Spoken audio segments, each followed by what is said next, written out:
22:47 p.m. Persian Gulf, 39 nautical miles north of the Strait of Hormuz. An Iranian C-802 anti-ship cruise missile just left the launcher. Not a test activation, not a radar lock.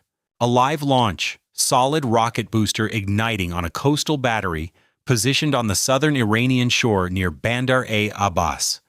The missile dropping to sea-skimming altitude within 4 seconds of clearing the launcher and accelerating toward 880 kilometers per hour on a bearing that placed its projected impact point directly on the bow of USS Donald Cook, an Arleigh Burke-class guided missile destroyer transiting northbound in the Persian Gulf. The Donald Cook's AN/SPY-1D radar detected the launch at 22:47 p.m. and 18 seconds. 18 seconds after ignition. The missile already at sea-skimming altitude and inside 14 nautical miles. 14 nautical miles. At 880 kilometers per hour, that is approximately 54 seconds to impact. The Combat Information Center Watch Officer, Lieutenant Sarah Chen, looked at the track on her display and understood in less than 3 seconds exactly what she was seeing and exactly how much time she had. 54 seconds. Welcome to Navy Combat USA. This is the night an Iranian coastal battery fired a live C-802 anti-ship missile at a United States Navy destroyer in the Persian Gulf, and the 54-second sequence that determined whether 281 American sailors came home. The C-802 is Iran's most widely deployed anti-ship weapon system. Built on a Chinese design and indigenously produced as the Noor missile, it has been positioned along Iran's Gulf coastline in sufficient numbers that military analysts assess Iran could conduct simultaneous saturation attacks against multiple vessels in the Strait region. The Bandar-e Abbas coastal defense complex houses several C-802 batteries, along a 12-kilometer stretch of rocky coastline overlooking the northern approaches to the Strait. American intelligence had monitored those batteries continuously for years. Their positions were known, their radar signatures were cataloged, their crews had been photographed arriving for duty rotations. What American intelligence had not successfully resolved in the period before this incident was whether any of those batteries had been modified with an upgraded seeker head, a modification that Iranian defense research publications had described in general terms, but which had not been confirmed on a specific deployed system. The upgraded seeker used a dual-mode guidance, active radar plus passive infrared, designed to defeat electronic jamming more effectively than the standard C-802 configuration. Against a jammed target, the standard C-802 seeker degrades its tracking. The dual-mode seeker switches to infrared when the radar mode is jammed, continuing to track the target's heat signature. USS Donald Cook's primary electronic countermeasure against an inbound anti-ship missile is jamming. If the missile had the upgraded seeker, jamming alone would not be enough. This was the variable that nobody had confirmed before 22:47 p.m. The Donald Cook had been assigned a northbound patrol track as part of a Fifth Fleet presence operation in the upper Persian Gulf, a deliberate demonstration of American freedom of movement in waters that Iran had recently described as subject to Iranian security management. The ship had departed Bahrain at 1400 hours and had been proceeding north for nearly 9 hours. The evening watch had been unremarkable. The Bandar-e Abbas coastal defense complex had been tracked on passive sensors since the ship entered its radar coverage area at approximately 20:30 p.m. The complex surveillance radars were active, normal, expected, continuous. At 22:44 p.m., 3 minutes before the launch, the complex's fire control radar activated. The electronic warfare suite logged the activation at 22:44 p.m. and 22 seconds. The watch officer on duty at that moment, Petty Officer First Class Timothy Garrett, identified the emission, logged it, and flagged it for the officer of the deck. The officer of the deck, Lieutenant Junior Grade Patricia Webb, read the flag, assessed it as a potential hostile action indicator, and called Commander Anthony Russo, the commanding officer, at 22:45 p.m. Russo was in his sea cabin. He was on the bridge in 66 seconds, arriving at 22:46 p.m. and 06 seconds. He read the situation. Fire control radar, active, locked on the Cook. He ordered general quarters. The GQ alarm sounded at 22:46 p.m. and 14 seconds. The missile launched at 22:47 p.m. and 0 seconds, 46 seconds after the GQ alarm. In those 46 seconds, 73 of the Cook's 281 sailors had reached their battle stations. The rest were still moving through passageways and ladderways when the launch was detected. Lieutenant Chen's recognition of the contact at 22:47 p.m. and 21 seconds, 3 seconds after the detection, was the result of a training evolution she had run 48 times in the previous 18 months. Anti-ship missile detection and engagement was the single most rehearsed scenario in the Cook's Combat Information Center workup cycle. Chen had run the simulation so many times that the recognition was not a thought process.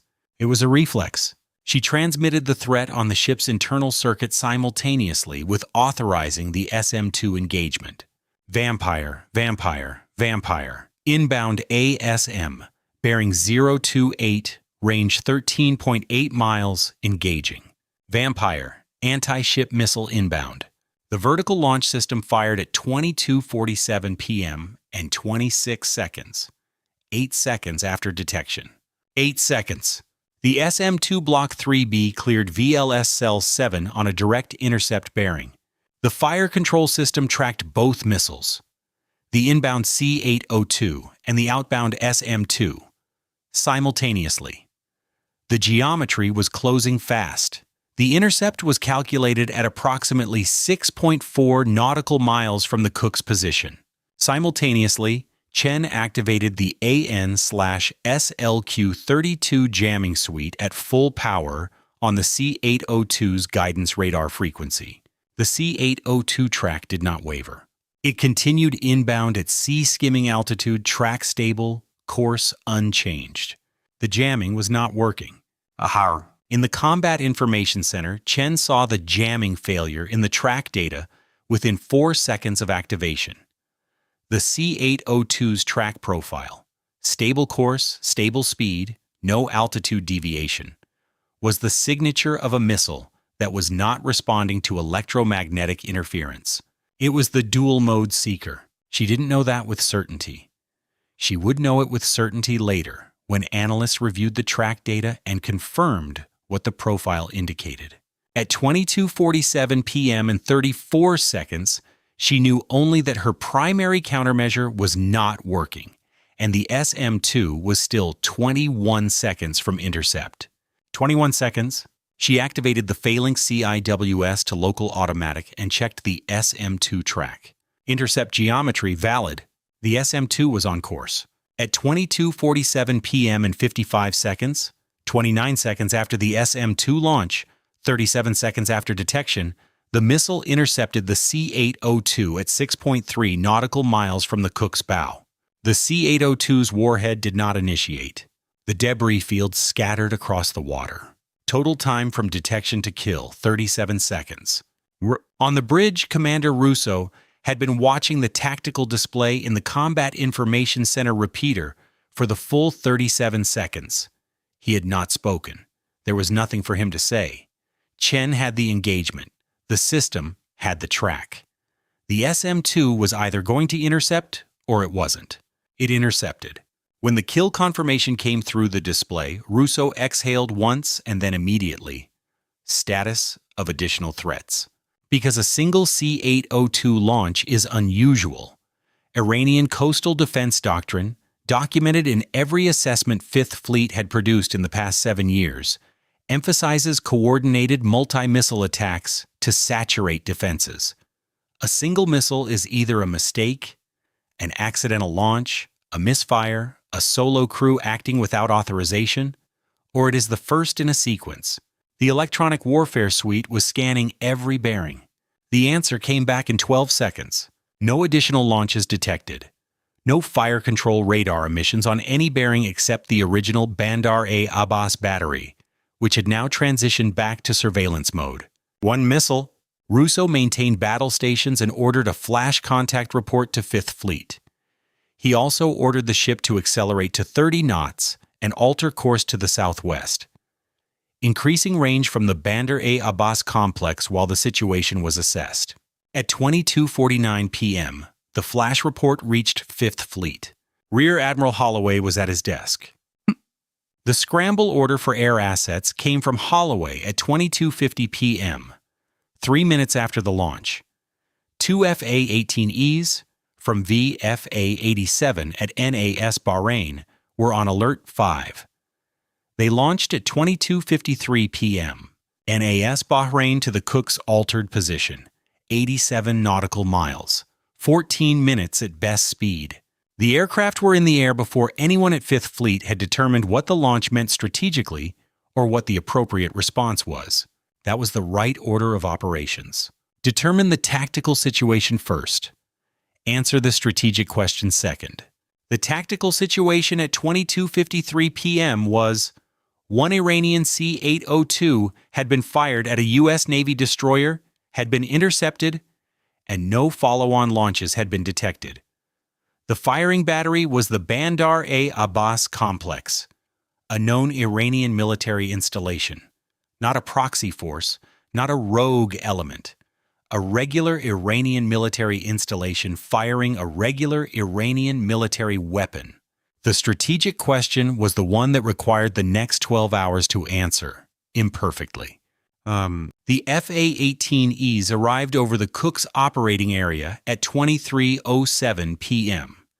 They were configured with AGM-88 HARM anti-radiation missiles and AGM-84H SLAM-ear standoff land attack weapons. The same loadout that Fifth Fleet had standardized for alert aircraft following the Gravely missile incident. The Bandar-e Abbas coastal defense complex was 39 nautical miles to the northeast. The Slammer has a range of 270 kilometers. The battery was well within engagement range. The lead pilot, Lieutenant Commander James Park, checked in with the Cook on the tactical frequency and received the current situation.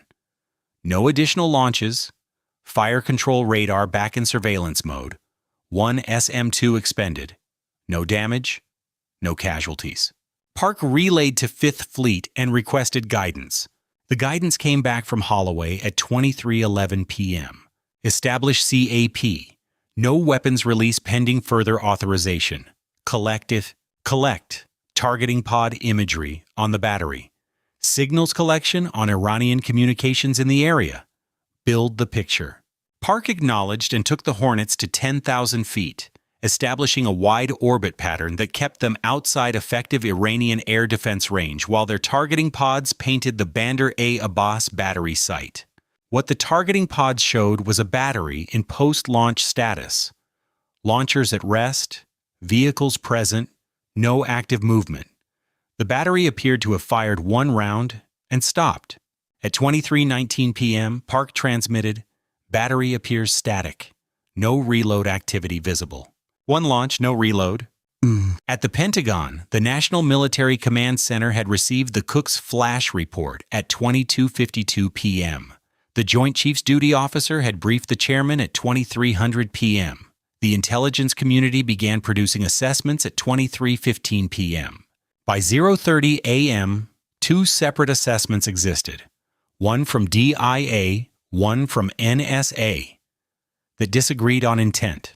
The DIA assessment held that the single launch was most consistent with an unauthorized action by a local battery commander, an officer who had made an independent decision to engage an American warship without direction from IRGCN headquarters. The evidence was the single round, a coordinated Iranian government decision to attack a U.S. Navy destroyer would almost certainly involve a multi-missile salvo, not a single shot. The NSA assessment disagreed. It pointed to signals intelligence collected in the 72 hours before the launch, indicating elevated communications traffic between IRGCN headquarters and the Bandar-e Abbas complex, traffic that included what analysts assessed as tasking language rather than routine reporting language. A local commander acting independently would not generate elevated headquarters-to-unit communications traffic in the days before his action. The two assessments presented the policymakers with the same binary choice the Cook's commanding officer had faced during 37 seconds of intercept geometry, and could not resolve it conclusively. The decision on response was delayed pending additional collection. The Bandar-e Abbas complex remained operational. The FA-18Es, having orbited for 93 minutes, returned to NAS Bahrain at 0:40 a.m. with their weapons unexpended. The after-action review of the Cook engagement identified the dual-mode seeker as the most significant tactical finding of the incident. The upgraded C-802 guidance system, jamming-resistant dual-mode radar and infrared, had been suspected but not confirmed on deployed Iranian systems.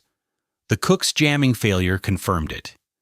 The missile had been modified, deployed, and fired before American tactical guidance had been updated to account for the modification. The countermeasure gap was real. Chen's engagement had succeeded because the SM-2 intercept had worked on the first shot. If the SM-2 had missed, if the intercept geometry had been slightly off, if the sea skimming altitude had been lower than the system's optimal engagement zone, the backup option was a phalanx engagement at close range, with a jamming-resistant missile that would not be affected by the chaff dispensers that were part of the phalanx pre-engagement package.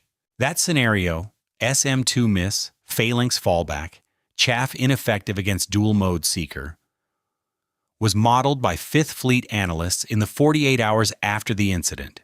The model assessed the probability of a hull hit in that scenario at between 34 and 61%, depending on sea state, engagement angle, and phalanx tracking performance.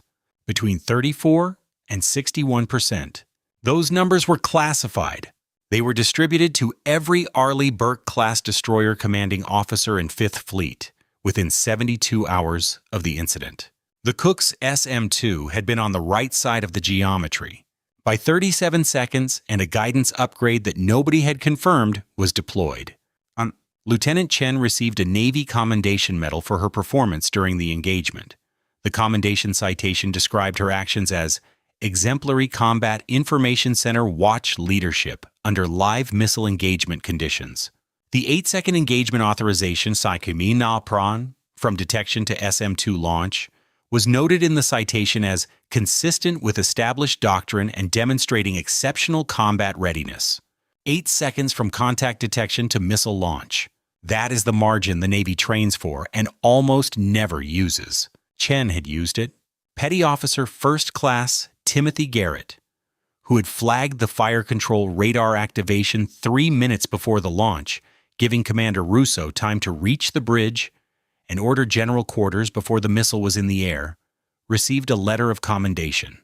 The 46 seconds between the GQ alarm and the launch, the time that Garrett's early detection had purchased, had allowed 63 additional sailors to reach their battle stations before the engagement began. 63 sailors? In the scenario where the SM-2 had missed, 63 additional sailors at their damage control stations is the difference between controlled flooding and catastrophic flooding. Garrett's letter of commendation did not mention that calculation. Everyone who read the after-action report understood it anyway. The Donald Cook continued its patrol following the incident, operating in the Persian Gulf for 11 additional days before returning to Bahrain for resupply. The SM-2 expended in the intercept was replaced on the first day of the port call. The Bandar-e Abbas Coastal Defense Complex resumed normal operations within 24 hours of the launch. No damage to the facility, no personnel action against the crew, no visible change in the battery's readiness posture. The Cook transited past the Bandar-e Abbas battery position on its return south, 39 nautical miles offshore, at night. The battery's surveillance radar tracked the ship for the full transit. The fire control radar stayed in surveillance mode, but the dual-mode seeker modification was now confirmed deployed.